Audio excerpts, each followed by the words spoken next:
Hey guys, Elaine here. Just wanted to do a quick video to update you on the sweet potato vines that I'm growing this year.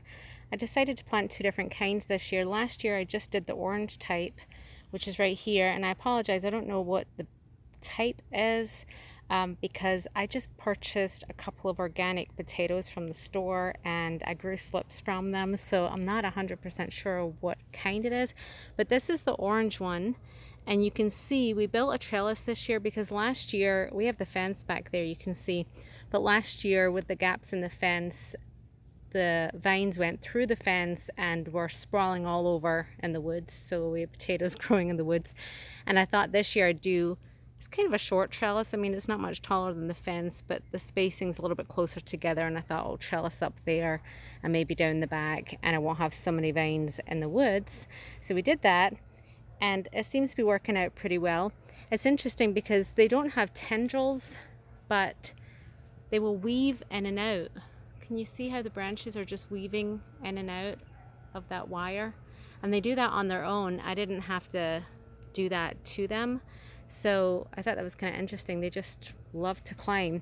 But you do want a lot of the leaves to be on the ground, because when they get into the ground, that's how they form the tubers. So I will have a lot of them sprawling out on the ground, and then they'll start to climb up this trellis. And some people just grow the sweet potatoes for the leaves and they eat the leaves, but if you consume too many of the leaves, then they won't have the energy to create the tubers for the potatoes. So if you do pick off some, I think it's fine to pick off some, but pick the young ones because they're the best tasting ones, and make sure you leave plenty to provide energy to grow those tubers.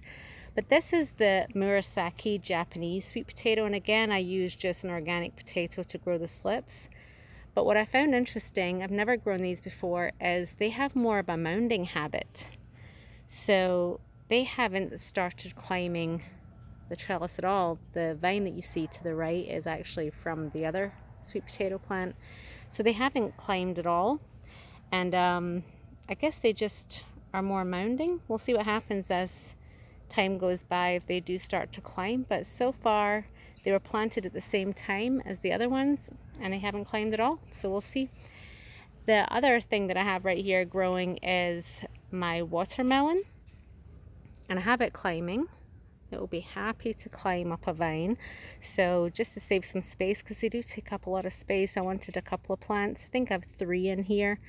This is the golden gold watermelon, and it's growing really happily up this trellis. I actually just used a pantyhose this morning to hang my first one. See my first one right here? So we have the first little watermelon in there, and I just have it hanging from the pantyhose to support it. Got a couple more that look like they might come off. Got some small flowers in there that look like they're gonna turn into watermelons. But what was interesting about this one is, again, this is the golden gold. It's a yellow seedless watermelon, but medium size, and I grew it from seed. And I started this, well, not started it, I planted it the same time as I planted these. These are the icebox watermelons that I got from Lowe's.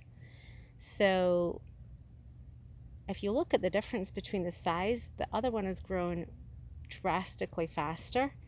They're about the same size when they were put in the ground, and this one just took off.